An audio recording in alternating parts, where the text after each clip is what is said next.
எல்லோருக்கும் வணக்கம். எல்லோரும் நன்றாக இருப்பீர்கள்.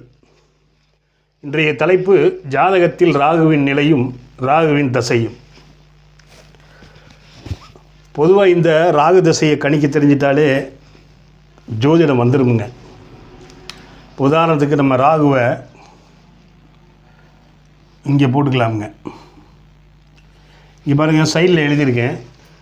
ராகுவுக்கு வீடு கொடுத்தவன் உச்சமாக இருந்தால் 100% பலன், மூலத்திரிகோணமாக இருந்தால் 80% பலன், ஆட்சியாக இருந்தால் 60% பலன், நட்பாக இருந்தால் 40%, சமமாக இருந்தால் 30%, பகையாக இருந்தால் 20%, நீசமான 10% பலனை தருவார்.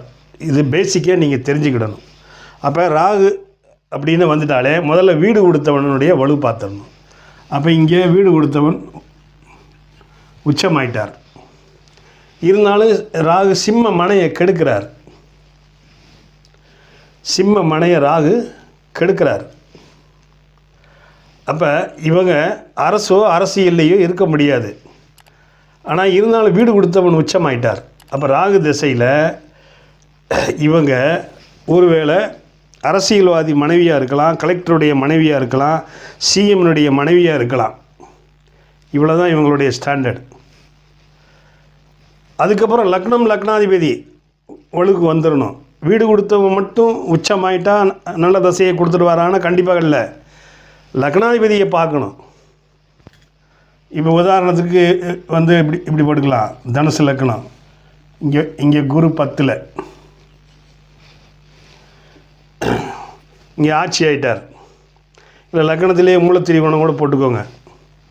சரியா? இந்த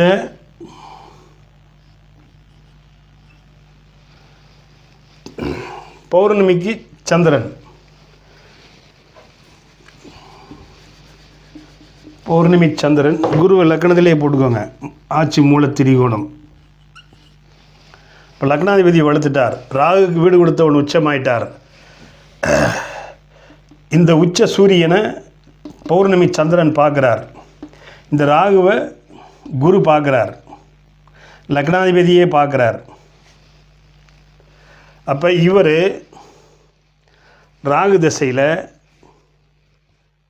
இவர் மந்திரியாகவோ சிஎம் ஆகவோ ஏதோ ஒரு பொசிஷனில் இருக்கிறார். சிம்ம மனை கெட்டாலும் இந்த சிம்ம மனையை குரு பார்க்குறார். சிம்மாதிபதி உச்சமாயிட்டார். சிம்மாதிபதியை பௌர்ணமி சந்திரன் பார்க்குறார். இந்த சந்திரனுக்கு வீடு கொடுத்து சுக்கிரன் ஆட்சி பெற்ற நிலையில் வந்துட்டார். கண்டிப்பாக இவர் ஒரு பெரிய மினிஸ்டர் இல்லாட்டி சிஎம் இந்த மாதிரி போஸ்ட்டில் இருப்பார்.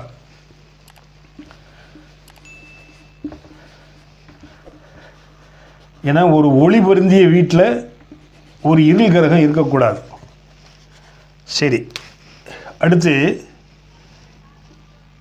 ராகு, கடக ராகு. அப்போ இந்த ராகுவுக்கு வீடு கொடுத்த சந்திரனை உச்சமாக போடுங்க.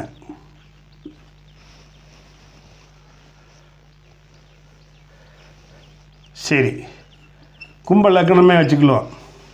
இந்த கும்ப லக்கணத்துக்கு 6க்குரிய தசை வரக்கூடாத தசை. ஆனால் இது இயல்பாக இருக்கா. இந்த ராகுவோட சனியோ செவ்வாயோ அட்டாக்கா இல்லை. வீடு கொடுத்தவன் உச்சமாயிட்டார். இங்கே லக்னாதிபதி 12ல் மறைஞ்சி ஆட்சி பெற்றுட்டார்.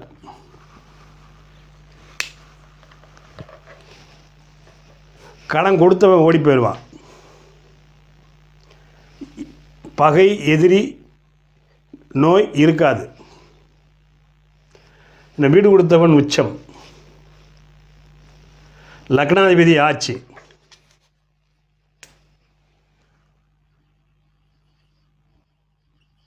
குரு பார்க்குறார். ராகுவையும் பார்க்குறார். வீடு கொடுத்த சந்திரனையும் பார்க்குறார். அப்போ இந்த ராகு தசை 18 வருஷம் அவருக்கு கொட்டி கொடுக்க போகுது.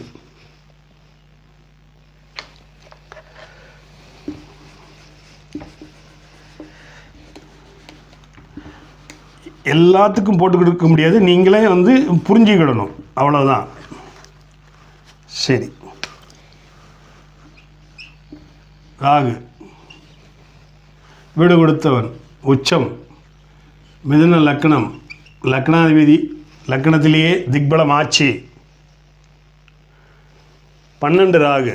12ன்னா மறைஞ்சிட்டாரு அப்படின்லாம் நினைக்கக்கூடாது. ராகு கேதுகளுக்கு மறைஞ்சால் தான் நல்லது. 12 ராகு பணத்தை கொடுத்து செலவழிக்க வைப்பார், சுப செலவு கொடுப்பார்.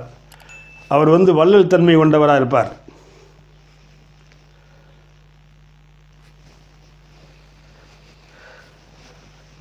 ராகு திசையில் கோடிகளை சம்பாதிப்பார். கூடையே குரு இருந்துட்டார். இங்கே குரு சுக்கிரனும் பரிவர்த்தனை ஆயிடணும். பரிவர்த்தனை ஆகிட்டாங்க. இது 13 டிகிரி விலகி இருக்கணும். சேர்ந்து இருந்தால் ராகு தசை நல்லா இருக்கும், குரு தசை நல்லா இருக்காது. ஏன்னா குரு கிரகணம் அடைஞ்சிருவார். அப்போ 13 டிகிரி விலகி இருந்தால் ராகு திசை நல்லாயிருக்கும், குரு திசை நல்லாயிருக்கும். அப்போ 18 ஒரு 16 34 வருஷம் ஜாதகர் நல்லா இருக்க போகிறாருன்னு அர்த்தம். லக்னாதிபதி வலுத்துருச்சு. ராகுக்கு வீடு கொடுத்தவன் உச்சமாயிட்டார். குருவும் சுக்கிரனும் பரிவர்த்தனை ஆகிட்டாங்க. சரி, இப்போ இதே இது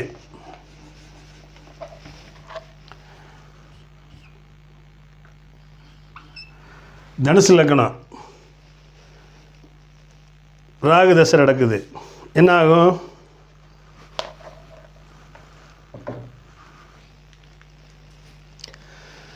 ஆனால் ராகுவுக்கு வீடு கொடுத்த சுக்கிரன் உச்சமாயிட்டார். குருவோடு சேர்ந்து சுபத்துவம் அடைஞ்சிட்டார். இங்கே எந்த பிரச்சனையும் இல்லை. இப்படி மட்டும் வந்துடக்கூடாது.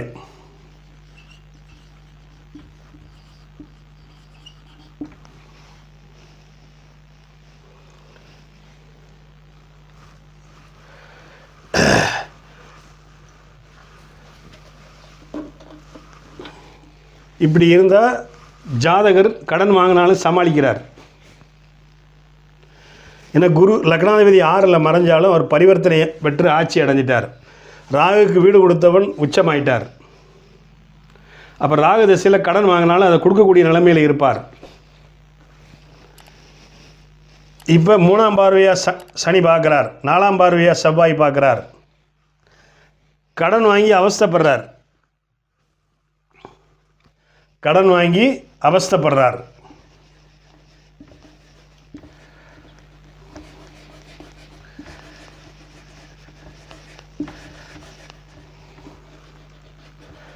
அவ்வளோதாங்க. இப்போ நான் உச்சத்துக்கு மட்டும் சொல்லிட்டேன். நீங்கள் மூலத்திரிகோணம், ஆட்சி, நட்பு, சமம், பகை, நீசம் அப்படின்னு போட்டுக்கிட்டாச்சுன்னா இவ்வளவு % இதாயிரும்.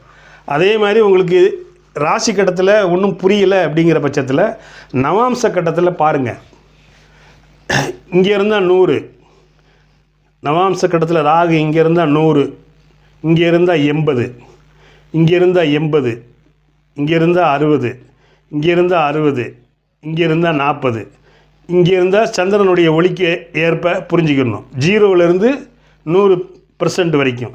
அமாவாசையாக இருந்தால் 0, பௌர்ணமியாக இருந்தால் 100, வளர்பிறை அஷ்டமி நவமியாக இருந்தால் 50%. இப்படி எடுத்துக்கிடணும்.